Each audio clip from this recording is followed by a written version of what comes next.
খেয়াল করেন শক্তি আর ক্ষমতার মধ্যে পার্থক্য যখন করবো আমরা, যে কোনো দুইটা রাশির মধ্যে পার্থক্য করতে গেলে প্রথম কাজ হচ্ছে সংজ্ঞা দেয়া। তো এখানে সংজ্ঞা দিচ্ছে, কোনো বস্তু কাজ করার সামর্থ্যকে শক্তি বলে, আর কোনো বস্তু একক সময়ে যে কাজ করতে পারবে তাকে বলে ক্ষমতা। তার মানে দুটার মধ্যে কি দিচ্ছে, দুটো সংজ্ঞা দিচ্ছে। এখন এই সংজ্ঞা থেকে আমরা কিছু জিনিস পাই, যতটুকু কাজ করবে সেটাই হচ্ছে তার শক্তি। তার মানে শক্তি পরিমাপ করা হয় কিসের দ্বারা, মোট নিষ্পন্ন কাজ দ্বারা। কতটুকু কাজ করলাম সেটাই তার শক্তি। মোট নিষ্পন্ন কাজ দিয়ে শক্তি নির্ধারণ করা হয়। শক্তি নির্ণয়ে তাই সময়ের প্রশ্ন আসে না।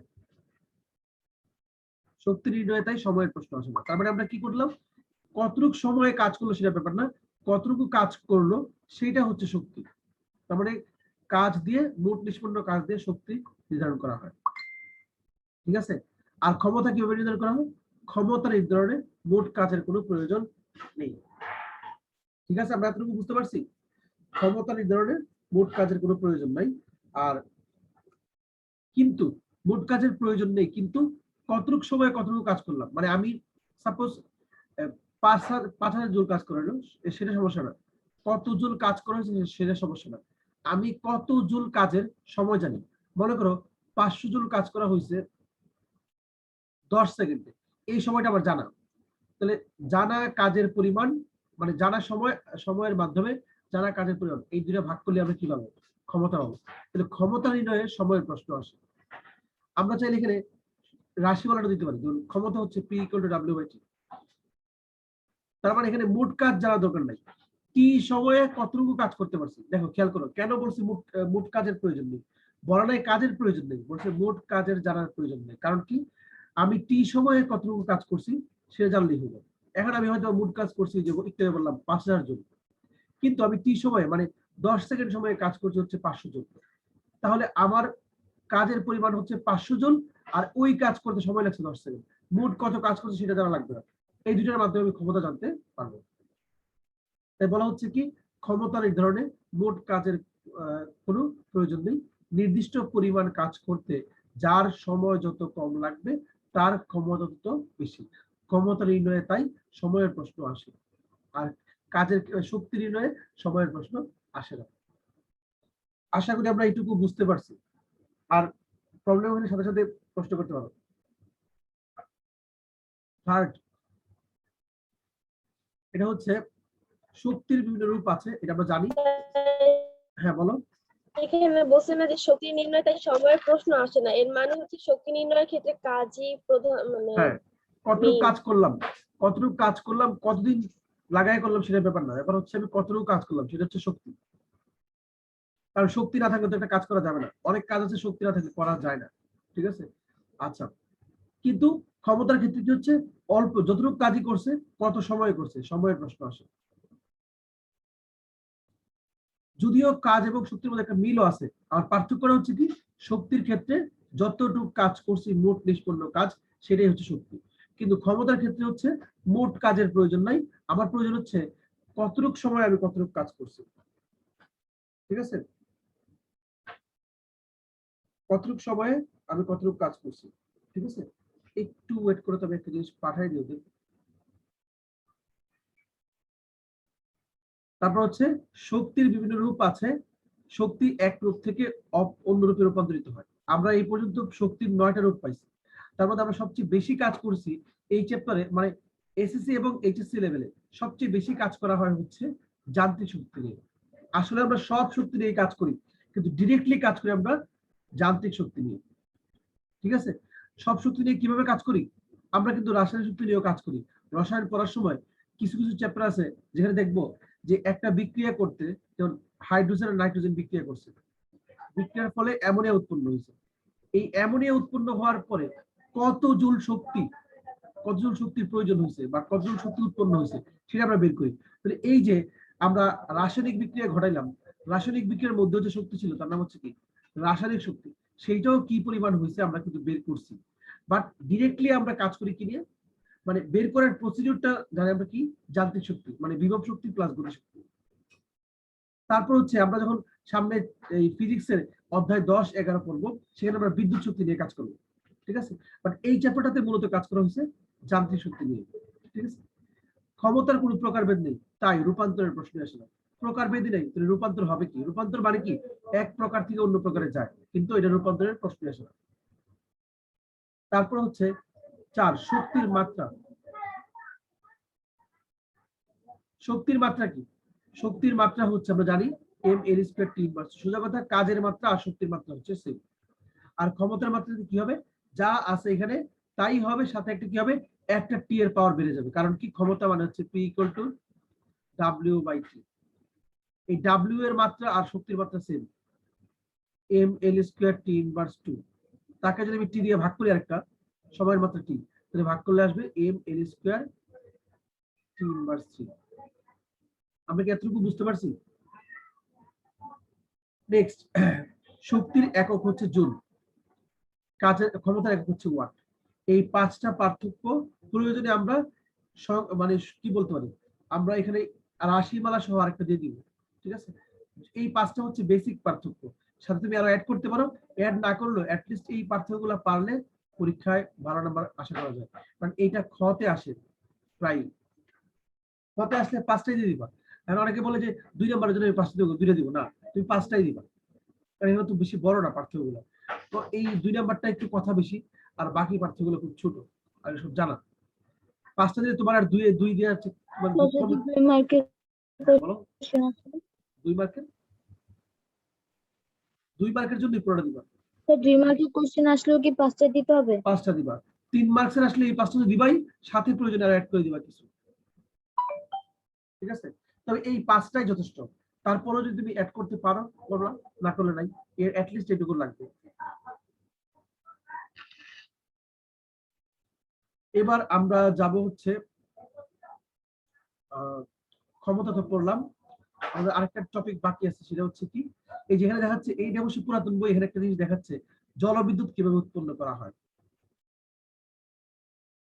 নদীর মাঝখানে বাঁধ দিয়ে, এই যে দেখো, এই যে বাঁধ দিচ্ছে, বুঝতে পারছো? এই বাঁধ দেওয়ার পরে কি করছে, এই পাশে কৃত্রিম হ্রদের সৃষ্টি হয়েছে। কৃত্রিম হ্রদ মানে মানে হ্রদ মানে কি? যার মধ্যে পানি থাকবে, কিন্তু পানি কোনো ফ্লো নাই। ঠিক আছে, কিন্তু এখানে কি করা হয়, এই পাশটা মনে করো নদীর শুরু হচ্ছে, কিনারা হচ্ছে এটা, এখানে একটা বাঁধ দেওয়া হয়েছে, আর এই পাশের যে পানিগুলো আছে এগুলো আটকা পড়ছে, এবং এখানে কোনো স্রোতের আর কোনো স্রোত নাই, তার হ্রদের সৃষ্টি হয়েছে। আর এই বাঁধের উপর একটা গেট থাকে। ঠিক আছে, এই যে পানিগুলো জমে এত উঁচু হয়েছে, এই পানিগুলো গেট দিয়ে বের হবে, যদি গেট খুলে দেওয়া হয়। খুলে দিলে পানিগুলো যখন বের হবে, পানিগুলো বের হয়ে এইভাবে নামবে। আমরা জানি কোনো একটা বস্তু যদি ভূপৃষ্ঠ থেকে একটা উচ্চতায় থাকে, তখন তার মধ্যে কি জমা থাকে? তার মধ্যে বিভব শক্তি জমা থাকে। কি জমা থাকে? বিভব শক্তি। তার মানে এই পানিগুলোর মধ্যে বিভব শক্তি জমা আছে। এই পানিগুলো যখন ফ্লো হবে, তখন এই বিভব শক্তির আস্তে আস্তে গতিশক্তিতে কনভার্ট হবে। যখন পানিটা ফ্লো হবে, তখন এই পানিটা আস্তে আস্তে নিচের দিকে নামবে। নামলে কি হবে? এই বিভব শক্তিটা গতিশক্তিতে কনভার্ট হবে। তার মানে এই পানিগুলো গতিপ্রাপ্ত হবে। তোমরা কেউ দেখছো মাধবকুণ্ড গেছিলা? মাধবকুণ্ড জলপ্রপাত আছে। হ্যালো, কারো আইডিয়া আছে? সিলেটে, সিলেট মানে কি মৌলভীবাজার, ঠিক ওখানে অনেক উপর থেকে পানি পড়ে, সম্ভবত 200 বা 200 ফুট বা একটু বেশি। জি স্যার। গেছিলা না? আচ্ছা, এই যে পানিটা পড়ে, দেখো অনেকেই নামতেছে পুকুরের এই জায়গায় পানিতে, কিন্তু এই যে যেখানে পানি পড়তেছে এই জায়গায় কিন্তু কেউ যায় না, এবং জি স্যার। নিষেধ করা আছে ওখানে যাওয়ার জন্য। কারণ ওইখানে পানি দেখো, তুমি ভাবতো পানি আবার কি হবে, পানি পড়লে কি হবে, কারো গায়ের মধ্যে পানি পড়লে কি হবে? কিছুই হবে না, তাই মনে হবে না? কিন্তু আসলে পানিগুলো যে এত উঁচু থেকে পড়তেছে, এই পানির নিচে যদি কেউ যায়, নির্ঘাত মৃত্যু। এই পানিগুলা এত বিভব শক্তি জমা ছিল এর মধ্যে, এই পানিগুলো যখন পড়তেছে সেটা গতিশক্তিতে কনভার্ট হচ্ছে। আর এটা অনেক অনেক বেগে তোমাকে আঘাত করবে। কিভাবে?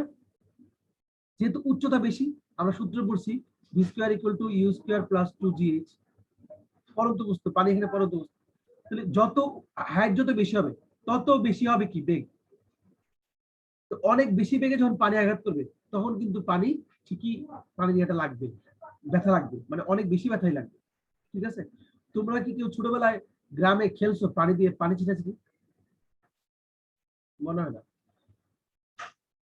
তোমাদের মতো। হ্যাঁ স্যার গেছি স্যার, যখন গ্রামে ছিলাম তখন সবাই মিলে একসাথে তুমি পুকুরে বা তুমি এসে। গ্রামে ছিলা মানে একবারে কন্টিনিউয়াসলি ছিলা?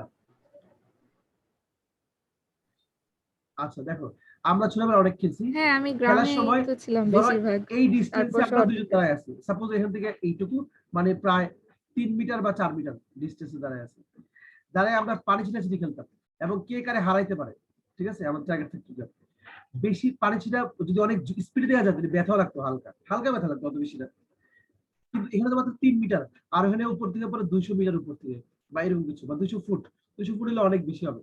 হ্যাঁ, তো এই পানিটার মধ্যে গতির সঞ্চার হয়। এই গতিশক্তি এখানে রাখা একটা যন্ত্র আছে, টারবাইন বলা হয় এটাকে। এইটার নাম হচ্ছে ট্রান্সফরমার। ট্রান্সফরমার দেখো এখানে অনেকগুলো জিনিস আছে, এইটার নাম হচ্ছে টারবাইন, এটা জেনারেটর, আর এটা হচ্ছে ট্রান্সফরমার। টারবাইনটা ঘুরে, ঠিক আছে। টারবাইন হচ্ছে ব্লেড যুক্ত একটা চাকা, ব্লেড যুক্ত একটা চাকা। এই চাকাটা আমাকে একজন বলছিল যে এখানে জব করে, সে বলছিল মানে কাহিনী কি হয়েছে, আমি যখন ইউআইইউতে ট্রিপলি পড়তাম তখন আমাকে জিজ্ঞেস করছিল যে ট্রিপলিতে পড়ো, আচ্ছা তুমি বলো তো বিদ্যুৎ কিভাবে উৎপন্ন হয়, জলবিদ্যুৎ। তা আমি বলতেছি আমার তো এই সম্বন্ধে কোনো এক্সপিরিয়েন্স নাই, কিন্তু বইয়ে যা পড়ছি, কিন্তু বইয়ে কিন্তু এত ডিটেলস দেখা নাই। তো উনি বলে যে উনি জব করতো, জানে বিষয়টা। এই ইয়েগুলো যখন পড়ে, এই পানিগুলো যখন পড়ে, আর এই এখানে টারবাইন আছে একটা, টারবাইনের কাজ হচ্ছে কি ব্লেড যুক্ত চাকা, এই চাকাটা হচ্ছে ঘুরে, এই পানিগুলো প্রতিনিয়ত পড়তেছে আর এই চাকাটা ঘুরতেছে। চাকাটা কতবার ঘুরে কেউ আন্দাজ করতে পারবে? প্রতি সেকেন্ডে কতবার ঘুরে?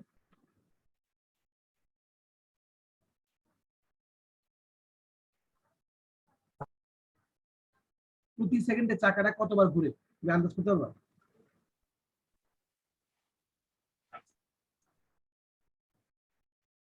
কারো আন্দাজ নেই।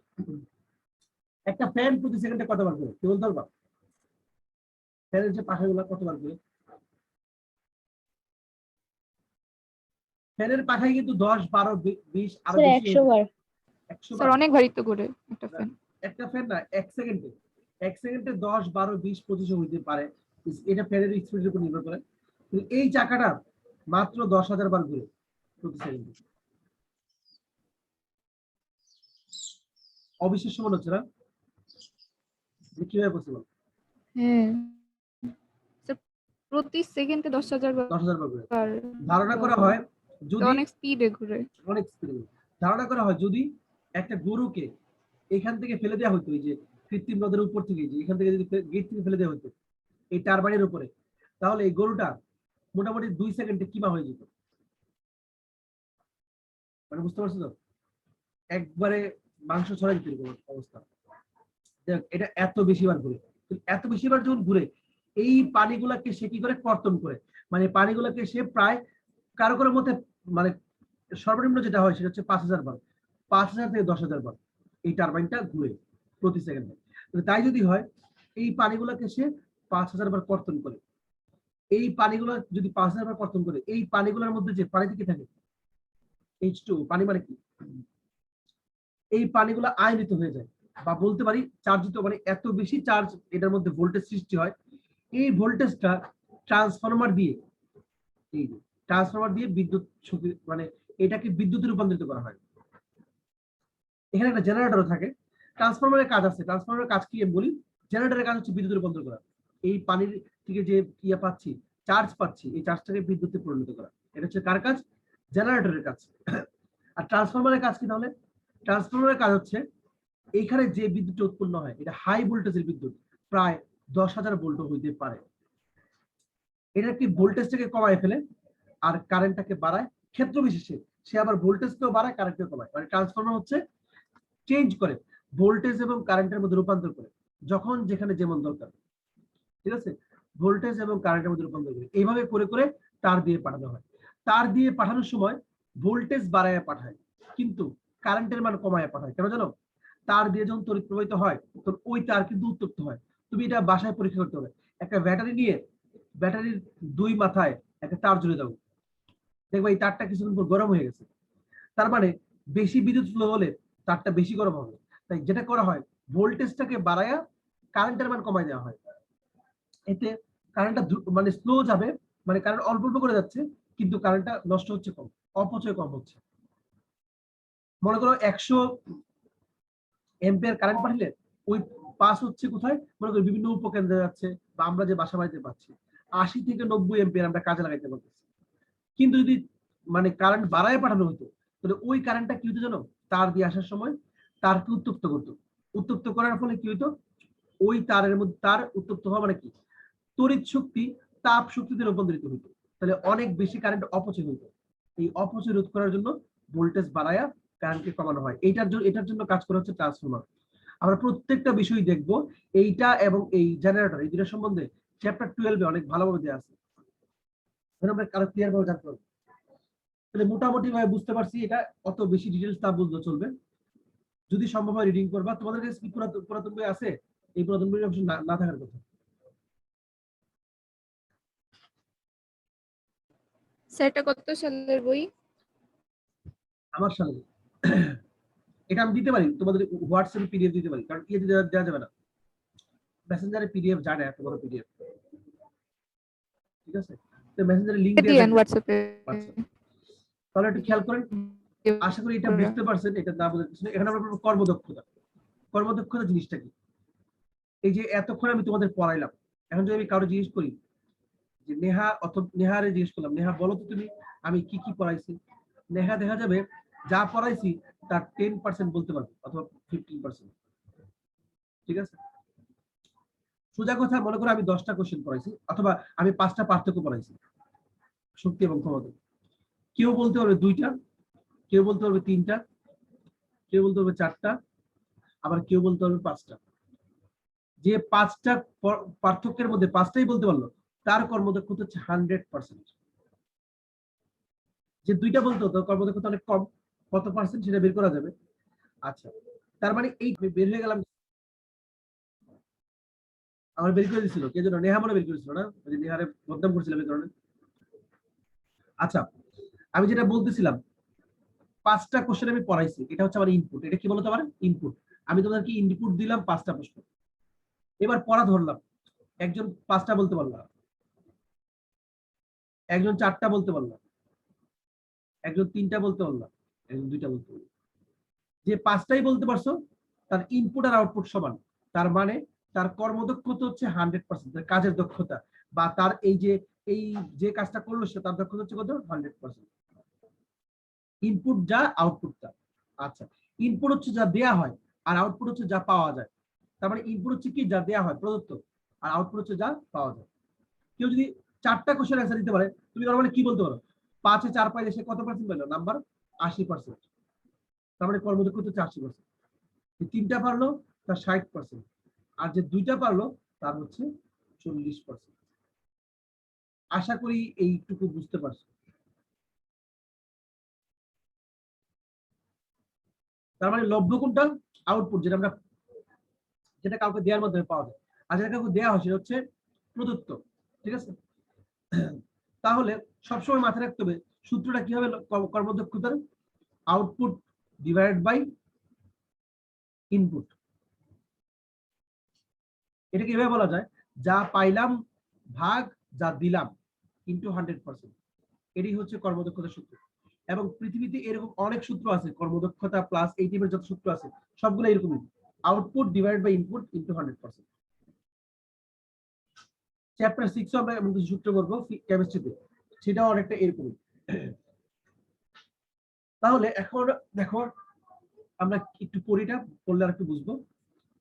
ইঞ্জিনে যতটুকু শক্তি পাওয়া যায় সেটা হচ্ছে কার্যকর শক্তি, আমরা যা পাই সেটা কি শক্তি, কার্যকর শক্তি। আর ইঞ্জিনে যতটুকু শক্তি দেয়া হয় সেটা হচ্ছে কি, প্রদত্ত শক্তি। আচ্ছা, তাহলে যতটুকু দেয়া হয় সেটা কি শক্তি, প্রদত্ত শক্তি। তাহলে আমরা একটা জিনিস বলতে পারি, ক্ষমতা এবং শক্তি 2 রকম হয়ে থাকে। 2 রকম বলতে গেলে এটা কিন্তু প্রকার না, ঠিক। শক্তি একটা হয়ে থাকে কার্যকর শক্তি, কার্যকর বা লভ্য। লভ্য যে কথা, কার্যকর এক কথা, আর হচ্ছে প্রদত্ত শক্তি। ঠিক সেম ভাবে ক্ষমতা 2 রকম হয়, একটা হচ্ছে পিআই আর হচ্ছে PO. What is PI, what is PO? I মানে ইনপুট, ইনপুট পাওয়ার, তার মানে এটা হচ্ছে প্রদত্ত শক্তি, প্রদত্ত শক্তি। আর এই যে ও হচ্ছে আউটপুট, এটা হচ্ছে কি কার্যকর শক্তি। অনেকে এটা বুঝেই না, এবং সবচেয়ে বেশি ঝামেলা হচ্ছে এই কাজ ক্ষমতা শক্তি চ্যাপ্টার অঙ্ক করতে গিয়ে এই ক্ষমতা আর শক্তি, এই দুটো যে কোনটা কার্যকর শক্তি কোনটা কার্যকর ক্ষমতা এইটা বুঝতে সমস্যা করে। কার্যকর শক্তি মানেই হচ্ছে লভ্য কার্যকর শক্তি। স্যার, হ্যাঁ বলো। হ্যালো হ্যাঁ বলো। স্যার, এই যে শক্তি ক্ষমতা এখান থেকে আরেকবার বুঝাবেন, নেট প্রবলেম ছিল। আমি বলছি শক্তিটা দুই রকমের হয়ে থাকে, একটা কার্যকর শক্তি আর একটা প্রদত্ত শক্তি। একটা কার্যকর ক্ষমতা আর একটা প্রদত্ত ক্ষমতা। কার্যকর ক্ষমতা হচ্ছে ও মানে এই যে ই ইআই, এটা হচ্ছে ইনপুট, ইনপুট এনার্জি, এটা হচ্ছে প্রদত্ত শক্তি। আর ইও এটা হচ্ছে আউটপুট এনার্জি, এটা হচ্ছে কি কার্যকর শক্তি। আচ্ছা আমি আরো সহজ করে দিচ্ছি তোমাদের। ওই যে একটু আগে যা পড়াইলাম, 5টা পড়াইছি, এই 5টা হচ্ছে আমার প্রদত্ত শক্তি বা প্রদত্ত ক্ষমতা, ইনপুট।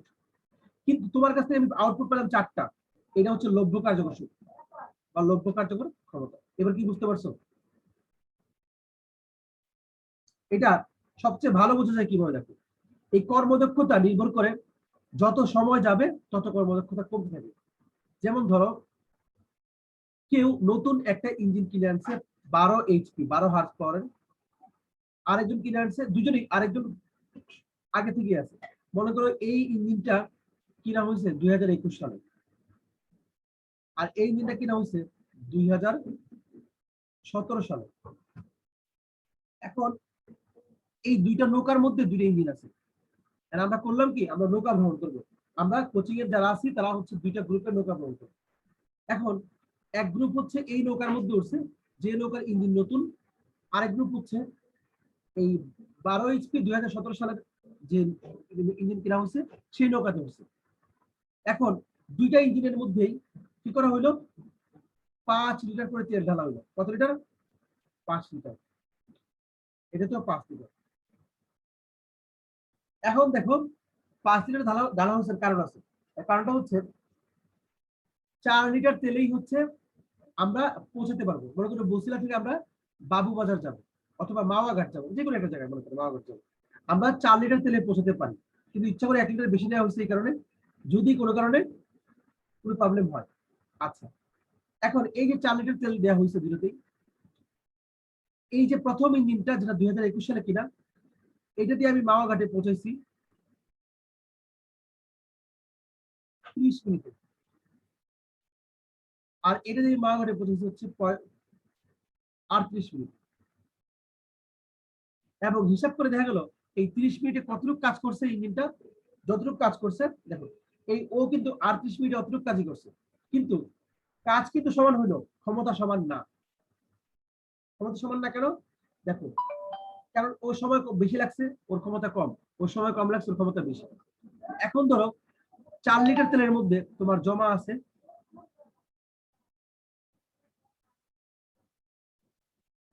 500 ওয়াট শক্তি, অথবা ধরো 4 লিটার তেলের মধ্যে জমা আছে তোমার 12 এইচপি, 12 এইচপি ক্ষমতা। কিন্তু এই ইঞ্জিনটা যে 30 মিনিটে গেছে, মানে যে দোকান থেকে কিনা হয়েছে সেই দোকানদার বলছে এই ইঞ্জিন দিয়ে একটা নৌকাতে ভ্রমণ করলে মানে বসিলা থেকে মাওয়াঘাট যাওয়া যাবে 28 মিনিটে, 28 মিনিটে যাওয়া যাবে। এটা তারা হিসাব করে বলে দিল, কিন্তু আমরা গেছি 30 মিনিটে। তার মানে ইঞ্জিনটা 100% কাজ করতে পারে নাই। ঠিক আছে, তার মানে ওর ক্ষমতা হচ্ছে 12 এইচপি, কিন্তু কাজ করছে হচ্ছে 11.5 এইচপির সমান কাজ করছে। তাহলে এইটা হচ্ছে তার কি ক্ষমতা জানো? এটা হচ্ছে তার লভ্য কার্যকর ক্ষমতা, পিও। আর ইঞ্জিনের মোট ক্ষমতা কত, প্রদত্ত ক্ষমতা? এটা হচ্ছে পিআই। মানে 12 এইচপি ক্ষমতা দিছি, কিন্তু কাজ পাইছি কত এইচপির? 11.5 এইচপি। বুঝতে পারছো? তাহলে এখন যদি বলা হয় এই ইঞ্জিনের কর্মদক্ষতা কত, তো বের করা যাবে সিস্টেম করে। তাহলে এটা পিও আর পিআই হচ্ছে তোমার কত? 12। ঠিক সেম ভাবে 2017 সালের যে নৌকাটা, এটা দিয়ে 12 এইচপি ক্ষমতা, এটার ক্ষমতা 12 এইচপি, কিন্তু আমি যে কাজটা পাইছি এই কাজটা 10 এইচপি দিয়ে করা যাইতো। নতুন যদি ইঞ্জিন হইতো বা ভালো ইঞ্জিন হলে 10 এইচপি দিয়ে করা যেত। তার মানে এটা হচ্ছে আমার লভ্য, আমি 12 এইচপি কাজে লাগাইয়া ক্ষমতা পাইছি হচ্ছে 10 এইচপি, কিন্তু যেটা পাইলাম সেটা হচ্ছে আমার কি, সেটা হচ্ছে আমার আউটপুট। ঠিক আছে, আর যেটা দিলাম সেটা হচ্ছে আমার ইনপুট। এখন যদি বলি কোন ইঞ্জিনের কর্মদক্ষতা বেশি, কর্মদক্ষতা সূত্র সিস্টেম কি, আউটপুট বাই ইনপুট। এখানে আউটপুট হচ্ছে এই যে প্রথম ইঞ্জিনে 11.5 এইচপি, আর ইঞ্জিন ছিল 12 এইচপি, ইনটু 100 দিয়ে গুণ করবো, করলে আমি কি পাবো, করলে আমি পার্সেন্টেজটা পাই যাবো। আবার দ্বিতীয় ইঞ্জিনের ক্ষেত্রে 10 এইচপি আমার কাজে লাগছে, আর 12 এইচপি ইঞ্জিনটা ছিল, এটাকে 100% করবো। দেখা যাবে প্রথম ইঞ্জিনের কর্মদক্ষতা বেশি আসবে, বা নতুন ইঞ্জিনের কর্মদক্ষতা বেশি আসবে, আর পুরাতনটার কম আসবে। তার মানে সময়ের সাথে সাথে ইঞ্জিনের কর্মদক্ষতা কমতে থাকে, কাজ করার শক্তি হ্রাস পায়। বুঝতে পারছো? ক্লিয়ার? জি স্যার। এবার দেখো, এটা আমি একটা বাস্তব এক্সাম্পল দিলাম। এখন তুমি এই যেখানে সংজ্ঞা লেখা আছে দেখো, সংজ্ঞানাটিক কর্মদক্ষতা কাকে বলে? কোন যন্ত্রের কর্মদক্ষতা বলতে যন্ত্র মোট যে কার্যকর শক্তি পাওয়া যায়, মোট যেটা পাই আমরা, আর মোট যে শক্তি দেয়া হয় তার অনুপাত। তাহলে লভ্য কার্যকর শক্তি যেটা লাভ করলাম আর যতটুকু দিলাম, আবার এটা হইতে পারে লভ্য কার্যকর ক্ষমতা ডিভাইড বাই মোট প্রদত্ত ক্ষমতা। এর সঙ্গে 100% অ্যাড করে এরা 100% করলে আরো ভালো হয় আর কি, মানে সূত্রের সময় আমরা ঠিকই অ্যাড করে দিব যদি কর্মদক্ষতা বের করতে বলে। কর্মদক্ষতাকে সাধারণত এই যে এটা দ্বারা প্রকাশ করা হয়, আর শতকরা হিসেবে প্রকাশ করা হয়। কোন যন্ত্রের কর্মদক্ষতা 90%, এর মানে হচ্ছে যদি আমরা ওই যন্ত্রে 100 জুল শক্তি স্যার দিই, এখানে তাহলে শক্তি আর ক্ষমতা আলাদাভাবে লিখছে কিসের জন্য? কর্মদক্ষতা পাওয়ার জন্য শক্তিকে শক্তি দিয়ে ভাগ করব, ক্ষমতাকে ক্ষমতা দিয়ে ভাগ করব। একটা অঙ্কে শক্তির মাধ্যমে দেওয়া থাকতে পারে, আবার কোন অঙ্কে ক্ষমতার মাধ্যমে দেওয়া থাকতে পারে। তাই একটা হচ্ছে লভ্য কার্যকর ক্ষমতা, এই যে power output divide by power input, আর এটা হচ্ছে energy output divide by energy input, দুইটা দিয়েই পাওয়া যায়। স্যার তাহলে হচ্ছে কর্মদক্ষতা বের করতে হলে মানে দুইটা দিয়ে ভাগ করতে হবে? যে কোনো একটা, তোমার অঙ্কের মধ্যে যে কোনো একটা ইনফরমেশন দেওয়া থাকবে, এই যে এইটা দেওয়া থাকবে, আর নয় এটার সঙ্গে এই যে এটা দেওয়া থাকবে, ভাগ করতে হবে, ভাগ করে 100 দিয়ে গুণ করতে হবে। ঠিক আছে, যেমন ধরেন কি বলছে, কোন যন্ত্রের কর্মদক্ষতা 90% বলতে আমরা কি বুঝি, বলতে আমরা বুঝি যদি ওকে আমরা 100 জুল শক্তি দেই, তাহলে ও কাজ করবে 90 জুল, ওর থেকে আমরা পাবো 90 জুল। ঠিক আছে, তাহলে ওর কর্মদক্ষতা হচ্ছে 90%। বোঝা যাচ্ছে?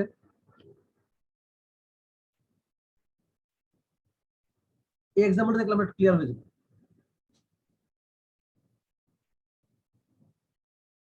এই যে 20 কিলোওয়াট ক্ষমতার একটা ইঞ্জিন, ইঞ্জিনের কি ক্ষমতা বলতো? ওরা বলে দিছে এটা কি ক্ষমতা, ইনপুট না? এটা ইনপুট। গুড, এটা হচ্ছে ইনপুট ক্ষমতা বা প্রদত্ত ক্ষমতা। এবার অর্ধ মিনিটে মানে আধা মিনিটে 3000 কেজি পানি 10 ফিটের উপরে তুলতে পারে এই ইঞ্জিনটা। তাহলে এর মাধ্যমে এটা তো আমরা কি পাইলাম, এটা হচ্ছে আমাদের ইনপুট। এই যে আমরা সূত্র লিখি P = W/T, এখন নিশ্চয়ই বুঝতে পারছো এটা কিন্তু ইনপুট, এটা হচ্ছে আউটপুট। আমরা যেটা লিখি সেটা কি, সেটা হচ্ছে আউটপুট। তাহলে এই যে পানি তুলবে, পানি তুললে কি হবে, এখানে W এর পরিবর্তে হবে mgh ডিভাইডেড বাই T। অর্ধ মিনিট মানে আধা মিনিট 30 সেকেন্ড, 3000 কেজি পানি তুললাম কত উপরে, 10 ফিটের উপরে, আর জি এর মান তোমাদের জানা। এইভাবে আমরা লভ্য কার্যকর ক্ষমতা বের করতে পারবো। প্রথম প্রশ্ন বলছে লভ্য কার্যকর শক্তি কোনটা, শক্তি তো ইজি জানা যায়, শক্তি হচ্ছে mgh। এই লভ্য কার্যকর শক্তিকে আমরা টাইম দিয়ে ভাগ করলে কি পাই, লভ্য কার্যকর ক্ষমতা পাই। তার মানে এটা হচ্ছে কি লভ্য কার্যকর শক্তি। ঠিক আছে, আরেকবার ক্ষমতা বের করতে হলে আমরা সরাসরি P = mgh/T লিখব। তাহলে এখানে দেখো প্রথম প্রশ্ন কি করছে, লভ্য কার্যকর শক্তি নির্ণয় করো। লভ্য কার্যকর শক্তি হচ্ছে ইঞ্জিন দ্বারা কৃত কাজ, যে কাজটা করছে। আর এই ইঞ্জিন যে কাজটা করছে এটা কার সমান, এটা হচ্ছে পানির বিভব শক্তির সমান। এখানে ভাঙা ভাঙা লিখছে, কারণ এই পানিটাকে তুলছে, তার মানে বিভব শক্তি। এবার mgh এর মান, m এর মান 3000, g এর মান 9.8, h এর মান করলে আসছে 294,000। এটাকে সায়েন্টিফিক্যালি লেখা যায় 2.94 × 10⁵ জুল। আমরা কি এটুকু বুঝতে পারছি? আর এই পাশ দিয়ে ওরা ইনফরমেশন করে লিখছে যে এটা হচ্ছে ইঞ্জিনের ক্ষমতা, এটা ক্ষমতা মানে হচ্ছে প্রদত্ত ক্ষমতা বা মোট ক্ষমতা। এটা পানির ভর, এটা উচ্চতা, এটা সময়। সময় অর্ধ সেকেন্ড মানে 30 সেকেন্ড, অর্ধ মিনিট মানে 30 সেকেন্ড। sorry। আমরা কি এক নাম্বারটা বুঝতে পারছি? হ্যালো,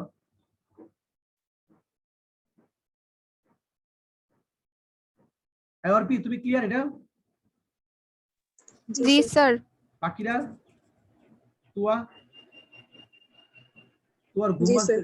তোমার লেট করে ঘুম ভাঙছে, তোমার প্রত্যেক তোমার চিন্তা করে যে আমি শুক্রবার দিন ঘুমাবো 10টা 11টা পর্যন্ত, 12টা পর্যন্ত। স্যার কোচিং রাখছিল 10টা, আমি 10টা রাখিনি, 10:30 রাখছি। এবার আসো, পরের কোশ্চেন বলছে লব্য কার্যকর ক্ষমতা কত। ক্ষমতা কি? শক্তিকে সময় দ্বারা ভাগ। লব্য কার্যকর শক্তি বাই সময়, P equal to mgh by T. এই mgh এর মান তো আমি জেনে গেছি আগের অঙ্ক থেকে, আর টি হচ্ছে 30 সেকেন্ড। এভাবে করে আমরা পাইলাম হচ্ছে 9.8 কিলোওয়াট। এখন আমি যদি বলি যে এটা আমার কি হচ্ছে পিও আউটপুট, আর ইনপুট কত প্রশ্নে দেওয়া আছে, কত? 20 কিলোওয়াট। স্যার এই যে 20, হ্যাঁ আচ্ছা, 20 এটা কিন্তু কিলো। প্রথমে আসছে ওয়াটে, ওয়াটে আসছে, আমরা ওয়াটে রাখতাম, কিন্তু আমরা দেখতেছি প্রশ্নের মধ্যে কি দেওয়া আছে, প্রশ্নের মধ্যে মোট ক্ষমতাটা কিলোওয়াটে দেওয়া আছে, তাই এটাকে 1000 দিয়ে ভাগ করে কিলোওয়াটে দিচ্ছে। এখন কেউ যদি ইচ্ছে করে না স্যার আমি এইভাবে করবো না, আমি এটাকে এবার রেখে দিব, বরং প্রশ্নে যেটা আছে পিআই, এই পিআই কে আমি ভাঙাবো। 20 কিলোওয়াট আছে, এটাকে আমি 20 ইন্টু 1000 করবো, ওয়াট হবে, তাহলে হবে কত? 20,000 ওয়াট। এইভাবে করলে যা হবে ওইভাবে করলে তাই হবে, কারণ তুমি তখন ভাগ করবা কি দিয়ে? 9.8, এই যে এটা হচ্ছে তোমার আউটপুট, আর এখানে হচ্ছে 20,000। কাটাকাটি করবা, একটা দুইটা কাটবা, কাটার পরে দেখবো যে লাস্টে তোমার এইটা ভাগ করলে এই 0.49 আসবে। এই যে ওরা কিন্তু এখানে 49 লেখা পার্সেন্ট লিখছে, কত পার্সেন্ট? 49%। কিভাবে?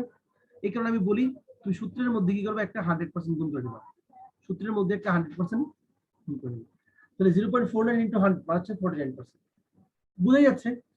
ওর ক্ষমতা যা, প্রদত্ত ক্ষমতা যা, ও কিন্তু ওই ক্ষমতার অর্ধেক ক্ষমতা কাজে লাগাতে পারে, প্রায় অর্ধেক। 10,000 যদি হইতো তাহলে অর্ধেক ক্ষমতা কাজে লাগানো হইতো, সেই ক্ষেত্রে হয়তো 50%, তার চেয়েও কিছুটা কম, তাহলে 49%। আমরা কি এই ম্যাথটা বুঝতে পারছি? হ্যালো, জি স্যার। জি স্যার। এখন দেখবা তুমি যখন সিকিউ করবা করবা তোমার সিকিউ Hello?